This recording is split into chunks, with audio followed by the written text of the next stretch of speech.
یہی بنیادی تصور یہودیت میں ہے، عیسائیت میں ہے، اسلام میں ہے۔ اب آئیے دیکھتے ہیں کہ یونانی فلسفی فیثاغورس اس کے بارے میں کیا کہتے ہیں۔ عام طور پر یہی سمجھا جاتا ہے کہ فیثاغورس بھی تناسخ کے قائل تھے، تناسخ یعنی ری انکارنیشن کے قائل تھے، لیکن تھوڑا سا فرق اس میں اور ان کے تناسخ میں اور ہندو مذہب کے تناسخ میں یہ ہے کہ یہاں مکتی اور کرم کا تصور نہیں ہے۔ جو شواہد فیثاغورس کے تناسخ یا ری انکارنیشن کے بارے میں بتائے جاتے ہیں وہ یہ ہیں۔ سب سے پہلا حوالہ ایک یونانی فلسفی زینوفینس کا ہے۔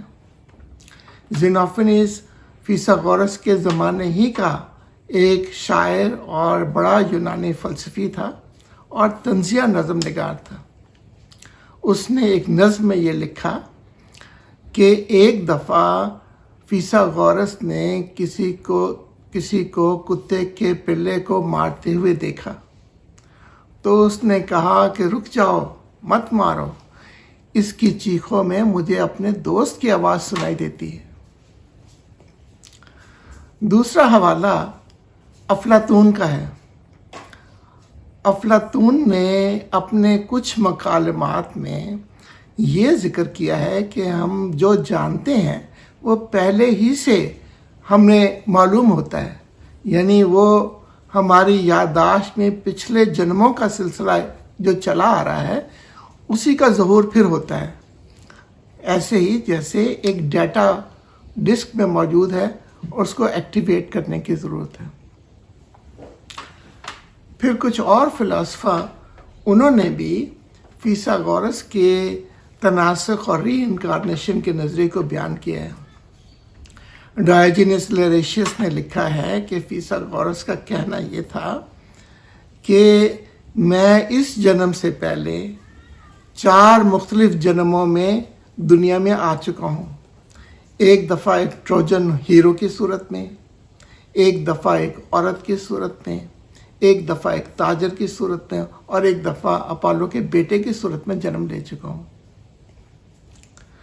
2 اور فلسفیوں نے بھی فیثاغورس کے تناسخ کے نظریے کو بیان کیا ہے۔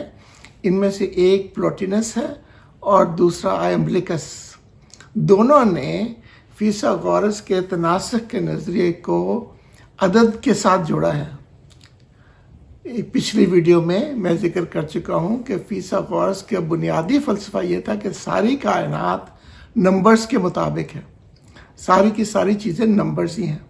تو انہوں نے روح کی ترقی کو نمبرز کے ساتھ جوڑا ہے کہ روح ہر جنم میں ایک نمبر کے مطابق ترقی کرتی رہتی ہے، یہاں تک کہ وہ نمبر 1 کے ساتھ جا ملتی ہے۔ نمبر 1 جو کہ ان کے نزدیک وہ وحدانیت کی علامت ہے۔ دیگر شواہد یہ ہیں کہ فیثاغورس کی برادری اینیمل میٹ نہیں کھاتی تھی، ویجیٹیرین تھے۔ سب سے آخری بات یہ کہ بعض لوگوں نے یہ لکھا ہے کہ وہ ایک زمانے میں بابل اور مصر میں رہے ہیں اور انہوں نے ری انکارنیشن کا یہ تصور وہیں سے سیکھا ہے۔ فیثاغورس کے تناسخ کے نظریے کے بارے میں یہ شواہد بہت مضبوط ہیں، لیکن میں آپ کے سامنے تصویر کا ایک دوسرا رخ بھی رکھنا چاہتا ہوں، اور وہ یہ ہے کہ فیثاغورس کی اپنی کوئی تحریر موجود نہیں ہے۔ فیثاغورس کی وفات کے بعد اس کا فرقہ یا اس کی برادری مختلف نظریاتی گروہوں میں بٹ بھی گئی تھی۔ پھر ان شواہد پر ایک تنقیدی نظر ڈالنا بھی ضروری ہے۔ مثال کے طور پر یہ جو کہا جاتا ہے کہ فیثاغورس بابل اور مصر میں رہے اور وہیں سے انہوں نے ری انکارنیشن کا تصور اخذ کیا، اس کا کوئی ثبوت نہیں ہے کہ وہ کبھی بابل اور مصر بھی گئے تھے۔ یہ محض قیاس آرائی ہے۔ اسی طرح سے ڈائیوجینس لیریشیس اور پلوٹینس اور ایمبلیکس کا زمانہ فیثاغورس کے 700-800 سال کے بعد کا ہے، اور یہ ممکن ہے کہ اس زمانے میں جو کہانیاں بن چکی تھیں اور جو زبان زد عام ہو چکی تھیں انہوں نے انہیں کو بیان کیا ہو اور وہ حقیقی فیثاغورس کے خیالات نہ ہوں۔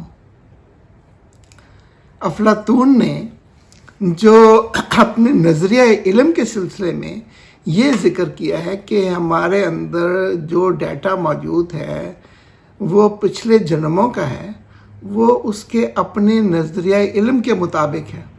اس میں براہ راست فیثاغورس کے تناسق کا کوئی واضح انداز سے ذکر نہیں ہے۔ سب سے اہم حوالہ زینوفینز کی نظم کا ہے، لیکن نظم کا صرف یہی فریگمنٹ اویلیبل ہے، پوری نظم اویلیبل نہیں ہے۔ یہ معلوم نہیں ہے کہ زینوفینز نے یہ بات کس پیرائے میں کہی، کس سیاق میں کہی۔ یہ طنز ہے، اس میں کوئی شک نہیں، اور زینوفینز ایک طنزیہ نظم نگار تھے۔ انہوں نے معاشرے کے عقائد کے اوپر اور بھی بہت کچھ طنزیہ انداز میں لکھا ہے، لیکن یہ فیثاغورس کا اپنا قول نہیں ہے۔ ممکن ہے کہ فیثاغورسی برادری کے کچھ لوگ ایسا سمجھتے ہوں اور اس نے اس کے ایک انتہائی مضحکہ خیز صورت میں بیان کر دیا ہو۔ اسی سلسلے میں کچھ اور حوالوں کا بھی ذکر کرنا چاہتا ہوں جس کی طرف عام طور پر لوگوں کی نظر نہیں گئی، اور وہ یہ ہے کہ سقراط کے آخری دن کی داستان افلاطون نے لکھی ہے اور اس میں بہت کچھ حقیقت پر مبنی ہے۔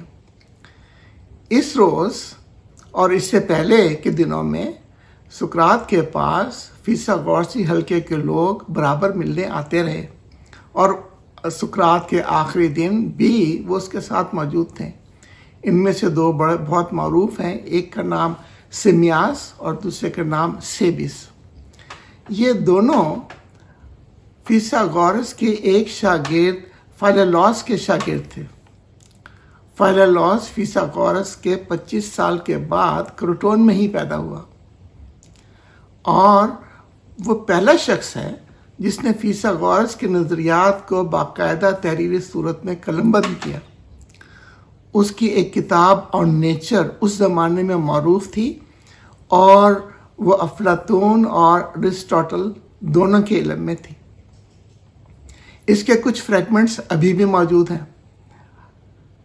اچھا، اب اس ساری داستان میں جو آخری دن کی داستان ہے اور اس میں فیثاغورسی حلقے کے لوگ بھی موجود ہیں، وہ جنہوں نے فیثاغورس کے شاگرد اول فائلولاس سے براہ راست تربیت حاصل کی تھی، تعلیم حاصل کی تھی، وہ اس محفل میں موجود ہیں۔ لیکن اس ساری داستان میں جس میں سارا ذکر ہی روح اور اس کے اعمال اور دوسری دنیا میں اس کے ساتھ کیا ہوگا اس سے متعلق تھا، یہ ساری بحث اس سے متعلق تھی، تناسخ کا کوئی ذکر ہی نہیں ہے، ری انکارنیشن کا ایک دفعہ بھی لفظ نہیں آیا۔ سقراط کے آخری دن کی داستان میں ایک طرف تو ری انکارنیشن کا کوئی تصور نہیں، دوسری طرف فائلولاس سے ایک اور بات منسوب کر دی گئی ہے، اور وہ یہ کہ سقراط کہتا ہے کہ فائلولاس ایک دفعہ ایتھنز میں آیا تھا، تو میں نے اس کی زبانی یہ سنا تھا کہ ہماری روح ہمارے جسم کے اندر قید ہے۔ لیکن سقراط نے یہ نہیں کہا کہ فائلولاس سے اس نے یہ سنا تھا کہ ہماری روح جسم کے اندر بار بار لوٹتی ہے۔ اور سب سے آخری بات یہ کہ فائلولاس کی کتاب آن نیچر کے جو فریگمنٹس ابھی بھی اویلیبل ہیں، ان میں ری انکارنیشن کا کوئی ذکر نہیں، اور یہ بھی ذکر نہیں ہے کہ روح جسم کے اندر قید ہے، بلکہ اس کا ذکر ہے کہ روح اور جسم دونوں کو ہم آہنگی اور توازن کے ساتھ زندگی بسر کرنی ہے۔ تو اہم حوالہ جو سقراط کے آخری دن کی داستان میں فیڈو میں موجود ہے، اس میں تناسخ کا ذکر نہیں۔ بہرحال یہ تصویر کا دوسرا رخ ہے، آپ کے سامنے دونوں رخ ہیں۔ آپ دلائل اور شواہد کی بنا پر